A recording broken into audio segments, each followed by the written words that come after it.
My name is Amy Emiko Kawamoto. I was born August 26, 1938 in Seattle, Washington. My parents, my father was born in Kagoshima, Japan, and my mother was born in Hiroshima. They lost my oldest brother, who was 4 years old at the time, died from blood poisoning. So that was their oldest, firstborn, so it was very devastating for them. Then my sister was born, and my brother, and then I was the last one. Although my mother told me, and this was right before she died, that there was a child after me, but because they were entering camp, that the doctor said that it probably is better you aborted it. So, and I think she was hemorrhaging or she was bleeding, so I was very upset about that because I always wanted a younger brother, a younger sister, you know. I think for most of them, my parents' age,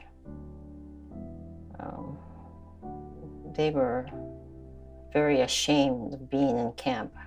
To them, it was like being in jail. And I know my uncle, he refuses to even talk about it. When he was interviewed, he didn't say a word. No, still upset and ashamed. But that was sad because they just went through a depression and recovered, and then camp came and lost everything again. So it's quite devastating for them. I don't remember the dust storms that people say we had and the cold. And I guess when you're young, you just don't feel those things.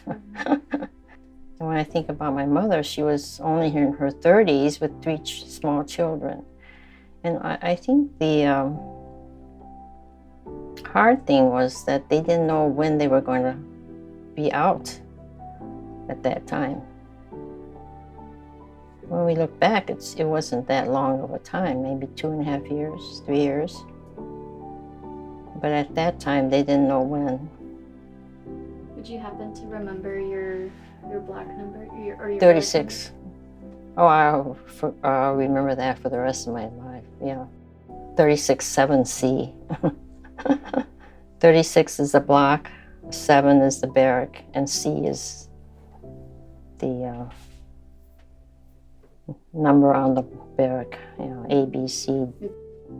People who were in our block decided that they would copy my father by ordering wallpaper, and so they started decorating their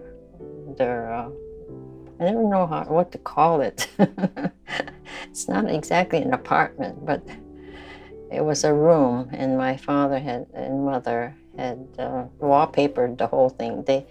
I guess he got scraps from all the working areas and put up plywood. He did that first, and then they wallpapered it. He made the bed frame, so we didn't have a cot. We had actual bed, and I don't know what the mattress was made of, but. And he made a desk, a commode, and a sink. So we had that in our room, so we didn't have to go out. My mother made the curtains, the bedspread. They decorated it to make it look like a normal house or apartment. See, I never appreciated that, but after I went to the pilgrimage, I thought, gosh, that's very nice that my parents did that.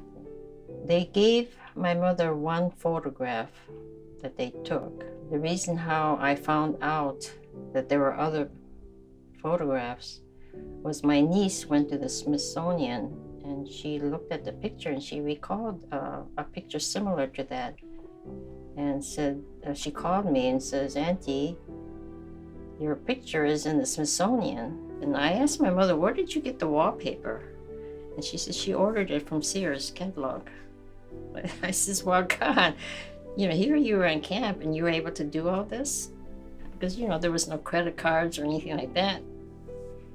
So I don't know how she did it, but they got the wallpaper. So all the others started to do that too. I don't know how many completed it, but and I'm sure the pictures were used for propaganda, because and I think a lot of people said, well, if they live like that, they're living better than the people who are on the outside. So we were one of the early ones to get out, although my father came out here first to Chicago before we were called out. So he came out in August of 44, and then we came out in December of 44 by Pullman train. I remember that train ride. It was fun. We were able to sleep on the car in a bed.